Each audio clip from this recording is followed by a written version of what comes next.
Manvi taluk panchayat EO Khalid Ahmed ಅವರ ದುರಾಡಳಿತ ಮತ್ತೊಂದು ಬಟಾಬಯಲಾಗಿದ್ದು 2024-25ನೇ ಸಾಲಿನ ಅನಿರ್ಬಂಧಿತ ಅನುದಾನ ದುರ್ಬಳಕೆಯಾಗಿದ್ದು ಸಮಗ್ರವಾಗಿ ತನಿಖೆ ಮಾಡಬೇಕೆಂದು ಆಗ್ರಹಿಸಿ ಕರ್ನಾಟಕ ಭೀಮಸೇನೆ ತಾಲೂಕು ಸಮಿತಿಯಿಂದ ಮಾನ್ವಿ ಪಟ್ಟಣದ ತಾಲೂಕು ಪಂಚಾಯಿತಿ ಕಚೇರಿ ಮುಂದೆ ಪ್ರತಿಭಟನೆ ನಡೆಸಲಾಯಿತು.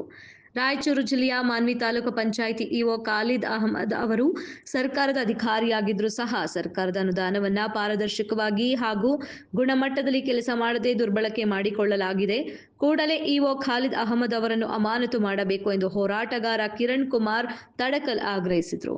ಮಾನ್ವಿ ತಾಲೂಕಲ್ಲಿ ನಾನಾ ಇಲಾಖೆಯಲ್ಲಿ ಬ್ರಹ್ಮಾಂಡದ ಭ್ರಷ್ಟಾಚಾರ ಇದ್ದು ನಮ್ಮ ಬೇಡಿಕೆ ಈಡೇರುವವರೆಗೂ ನಮ್ಮ ಹೋರಾಟ ನಿರಂತರವಾಗಿ ನಡೆಯುತ್ತದೆ. ಜಿಲ್ಲಾ ಮಟ್ಟದ ಅಧಿಕಾರಿಗಳು ಬರಬೇಕು, ನಮ್ಮ ಬೇಡಿಕೆ ಪೂರೈಸಬೇಕು ಎಂದು ಹೋರಾಟಗಾರರು ಒತ್ತಾಯಿಸಿದ್ದಾರೆ. ನಿರ್ಬಂಧಿತ ಅನುದಾನವನ್ನು ಕೂಡಲೇ ತನಿಖೆಗೆ ವಹಿಸಬೇಕು. ಈ ಒಂದು ತನಿಖೆಯಲ್ಲಿ ತಪ್ಪಿತಸ್ಥ ಅಧಿಕಾರಿಯಾದ ಖಾಲಿದ್ ಅಹಮದ್ರವರನ್ನು ಕೂಡಲೇ ಸೇವೆಯಿಂದ ವಜಾ ಮಾಡಬೇಕು. ಒಂದು ವೇಳೆ ಈ ಒಂದು ನಾವು ಅನಿರ್ದಿಷ್ಟಾವಧಿ ಧರಣಿ ಸತ್ಯಾಗ್ರಹವನ್ನು ಇವತ್ತಿಂದು ಶುಕ್ರವಾರ ಶನಿವಾರ 2 ದಿನಗಳ ಕಾಲ ಮುಂದುವರಿಸುತ್ತೇವೆ. ಈ ಒಂದು ಮುಂದುವರಿಸುವುದು ನಮ್ಮ ಒಂದು ಧರಣಿ ಸ್ಥಳಕ್ಕೆ ಒಂದು ವೇಳೆ ತಹಸೀಲ್ದಾರರು ಸಹ ಆಗಮಿಸಿದರೆ ಅವರಿಗೆ ಮನವಿಯನ್ನು ಸಹ ನೀಡುವುದಿಲ್ಲ. ಯಾಕಂತಂದ್ರೆ ಹೇಳಿದರೆ ಮೊನ್ನೆ ತಾನೇ ದಲಿತ ಸಂಘರ್ಷ ಸಮಿತಿ ಭೀಮಬಣದ ವತಿಯಿಂದ ಒಂದು ಹೋರಾಟ ಹಮ್ಮಿಕೊಂಡ್ರು. ಆ ಒಂದು ಹೋರಾಟದಲ್ಲಿ ಯಾವ ರೀತಿ ತನಿಖೆ ಮಾಡಿದರು, ಯಾವ ರೀತಿ ಇಲ್ಲ, ಅದರ ಬಗ್ಗೆಯೂ ಸಹ ಅಸ್ಪಷ್ಟತೆಯೂ ಇದೆ. ಆದ ಕಾರಣದಿಂದ ತಾಲೂಕ್ ಪಂಚಾಯತಿ ಒಂದು ಅನಿರ್ಬಂಧಿತ ಅನುದಾನವು ಸಂಪೂರ್ಣವಾಗಿ ದುರ್ಬಳಕೆ ಆಗಿದೆ. ಇದಕ್ಕೆ ಪ್ರಮುಖ ಕಾರಣವಾದ ಖಾಲಿದ್ ಅಹಮದ್ರವರನ್ನು ಕೂಡಲೇ ಸೇವೆಯಿಂದ ವಜಾಗೊಳಿಸಬೇಕು ಮತ್ತು ಕೋತ್ನಾಳ್ ಗ್ರಾಮ ಪಂಚಾಯತ್ ವ್ಯಾಪ್ತಿಯಲ್ಲಿ ನರೇಗಾ ಮಹಾತ್ಮ ಗಾಂಧಿ ರಾಷ್ಟ್ರೀಯ ಉದ್ಯೋಗ ಖಾತ್ರಿ ಯೋಜನೆಯಡಿಯಲ್ಲಿ ಭಾರಿ ಬ್ರಹ್ಮಾಂಡ ಭ್ರಷ್ಟಾಚಾರವಾಗಿದ್ದು ಮತ್ತು 15ನೇ ಹಣಕಾಸು ಅನುದಾನದಲ್ಲಿ ಸಂಪೂರ್ಣವಾದ ಭ್ರಷ್ಟಾಚಾರವಾಗಿಸಿರ್ತಾರೆ. ಇದಕ್ಕೂ ಸಹ ಖಾಲಿದ್ ಅಹಮದ್ರವರು ಸಹ ಕಾರಣವಾಗಿರುತ್ತಾರೆ. ಇನ್ನೊಂದು ಕಡೆ ಹೇಳಬೇಕಂತಂದರೆ BVO ಮಾನ್ವಿ ತಾಲೂಕು ಸಾರ್ವಜನಿಕ ಕ್ಷೇತ್ರ ಶಿಕ್ಷಣಾಧಿಕಾರಿಗಳ ಒಂದು ಇಲಾಖೆಯ ವ್ಯಾಪ್ತಿಗೆ ಒಳಪಡುವ ಮಾನ್ವಿ ತಾಲೂಕಿನ ಕೋತ್ನಾಳ್ ಗ್ರಾಮದಲ್ಲಿರುವ ವಿದ್ಯಾಭಾರತಿ ಒಂದು ಶಾಲೆಯ ಮಾನ್ಯತೆಯನ್ನು ಕೂಡಲೇ ರದ್ದುಪಡಿಸಬೇಕು. ಮತ್ತು ಇನ್ನೊಂದು ನಮ್ಮ ಪ್ರಮುಖ ಬೇಡಿಕೆಯಾದ ಉಟನೂರು ಗ್ರಾಮ ಪಂಚಾಯತ್ ವ್ಯಾಪ್ತಿಯ ಹಳ್ಳಿಗಳಾದ ತಡಕಲ್, ದೋತ್ರಬಂಡಿ, ಉದ್ಬಾಳ್ ಮತ್ತು ಬೆಳವಾಟ್, ಬಡ್ಲಾಪುರ ಗ್ರಾಮಗಳಲ್ಲಿ JJM ಕಾಮಗಾರಿಯನ್ನು ಕೂಡಲೇ ಸ್ಥಾನಿಕ ಪರಿಶೀಲನೆಗೊಳಿಸಬೇಕು. ತಪ್ಪಿತಸ್ಥ ಗುತ್ತೇದಾರರ ಕಪ್ಪು ಪಟ್ಟಿಗೆ ಸೇರಿಸಬೇಕು ಮತ್ತು ಸರ್ಕಾರದ ಅನುದಾನವನ್ನು ದುರ್ಬಳಕೆ ಮಾಡಿರುವ ಅನುದಾನವನ್ನು ಸರ್ಕಾರಕ್ಕೆ ಮರುಪಾವತಿ ಮಾಡಬೇಕು.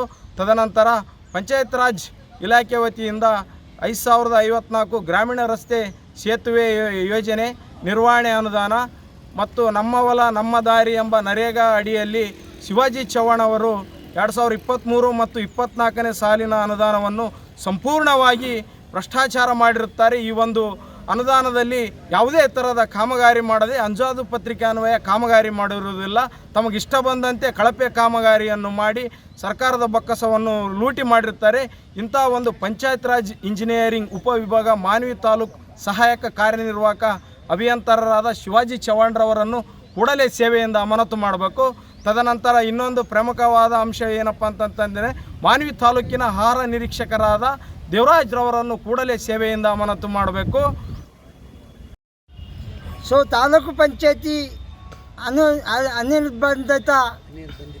ಅನಿರ್ಬಂಧಿತ ಅನುದಾನವು ದುರ್ಬಳಕೆಯಾಗಿದ್ದು 2024-25ನೇ ಸಾಲಿನಲ್ಲಿ ದುರ್ಬಳಕೆಯಾಗಿದ್ದು ಈ ಕೂಡಲೇ ಸಂಬಂಧಪಟ್ಟ ಅಧಿಕಾರಿಗಳಿಗೆ ಗಮನಕ್ಕೂ ತಂದರೂ ಕೂಡ ಯಾವುದೇ ಶಿಸ್ತಿನ ಕ್ರಮ ಜರುಗಿಸದೆ ವಿಳಂಬ ನೀತಿ ಅನುಸರಿಸಿದ ಕಾರಣ ಇವತ್ತೇನು ಪ್ರತಿಭಟನೆ ಮಾಡ್ತಾ ಇದ್ದೀವಿ. ಈ ಪ್ರತಿಭಟನೆ ಮೂಲಕ ನಿರ್ಬಂಧಿತ ಯೋಜನೆಯಲ್ಲಿ ಏನು ದುರ್ಬಳಕೆ ಆಗಿದೆ ಆ ಯೋಜನೆ ಸಂಪೂರ್ಣ ತನಿಖೆ ಆಗಬೇಕು. ಅದರಲ್ಲಿ ತಪ್ಪಿತಸ್ಥರ ವಿರುದ್ಧ ಕ್ರಮ ಕೈಗೊಳ್ಳಬೇಕಂತೇಳಿ ಪ್ರತಿಭಟನೆ ಮುಂದುವರೆದಿದೆ. ಈ ಪ್ರತಿಭಟನೆ ಸಂಬಂಧಿಸಿದ ಜಿಲ್ಲಾಡಳಿತ ಬಂದು ಮನವಿ ಪತ್ರ ತೆಗೆದುಕೊಳ್ಳುವವರೆಗೆ ಪ್ರತಿಭಟನೆ ಮುಂದುವರಿತದೆ.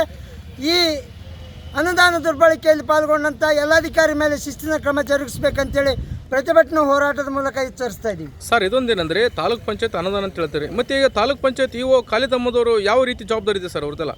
ಈಗಾಗಲೇ ತಮ್ಮ ಗಮನಕ್ಕೂ ತಂದರೂ ಕೂಡ ಜಿಲ್ಲಾಡಳಿತ ಜಿಲ್ಲಾ ಪಂಚಾಯತಿ ಅವರಿಗೆ ನಾವು ಮನವಿಯನ್ನು ಕೊಟ್ಟಿದ್ದೀವಿ. ಸಂಬಂಧಿಸಿದ ಪ್ರಭಾರಿ ಅಧಿಕಾರಿಗಳು ಇದರಲ್ಲಿ ಕೂಡ ಭಾಗಿಯಾಗಿದ್ದಾರೆ ಅಂತೇಳಿ ಮೇಲ್ನೋಟಕ್ಕೆ ಕಂಡು ಬಂದಿದೆ. ಯಾರು ಸರ್ ಅವರು? ಖಾಲಿದ್ ಅಹಮದ್ ಅಂತ ಪ್ರಭಾರಿ ತಾಲೂಕು ಅಧಿಕಾರಿಗಳು. ಅವ್ರ ಮೇಲೆ ಶಿಸ್ತಿನ ಕ್ರಮ ಕೈಗೊಳ್ಳಬೇಕಂತ ಇವತ್ತು ಪ್ರತಿಭಟನೆಯಲ್ಲಿ ಒತ್ತಾಯಿಸ್ತಾ ಇದ್ದೀವಿ. ಅಲ್ಲ ಸರ್, ತಾವು ಹೋರಾಟ ಮಾಡ್ತಾ ಇದ್ದೀರಿ, ಸರ್ಕಾರದ ಹಣ ದುರ್ಬಳಕೆ ಆಗಿದೆ ಅಂತ ಹೇಳಿ.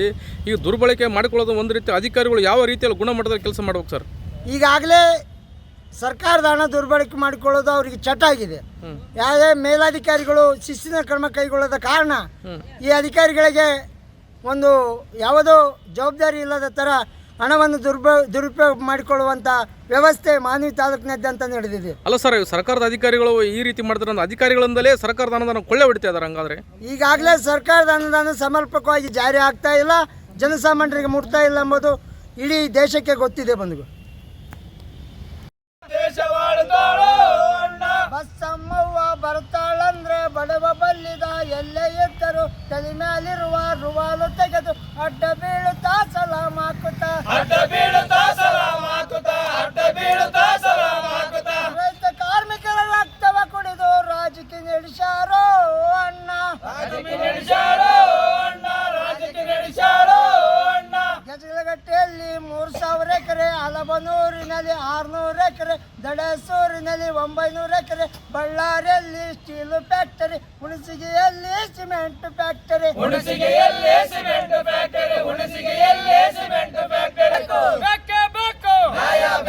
ಎಲ್ಲಿವರೆಗೆ ಹೋರಾಟ? ಎದಕ್ಕಾಗಿ ಹೋರಾಟ? ಬೇಕೇ ಬೇಕು. ಅನುದಾನಿತ ನಿರ್ಬಂಧಿತ ಅನುದಾನದ ಮೇಲೆ ತನಿಖೆ ಆಗಲೇಬೇಕು. ಇಂದು ನಡೆಯುವ ಪ್ರತಿಭಟನಾ ಹೋರಾಟಕ್ಕೆ ಜಯವಾಗಲಿ. ಪ್ರಗತಿಪರ ಹೋರಾಟಕ್ಕೆ ಜಯವಾಗಲಿ. ಇಂದು ನಡೆಯುವ ಹೋರಾಟಕ್ಕೆ ಜಯವಾಗಲಿ. ತಾಲೂಕ್ ಪಂಚಾಯತ್ ಅನರ್ಪೇಕ್ಷಿತ ಅನುದಾನದ ಮೇಲೆ ತನಿಖೆ ಆಗಲೇಬೇಕು. ತಪ್ಪಿತಸ್ಥರ ಮೇಲೆ ಕ್ರಮ ಜರುಗಿಸಲೇಬೇಕು. ಇಂದು ನಡೆಯುವ ಹೋರಾಟಕ್ಕೆ ಜಯವಾಗಲಿ. ಇನ್ಕ್ಲೂಬ್ ಜಿಂದಾಬಾದ್. ಜೈ ಜೈ ಜೈ ಜೈ ಜೈ ಭೀಮ್. ಜೈ ಜೈ ಜೈ ಜೈ ಜೈ ಭೀಮ್.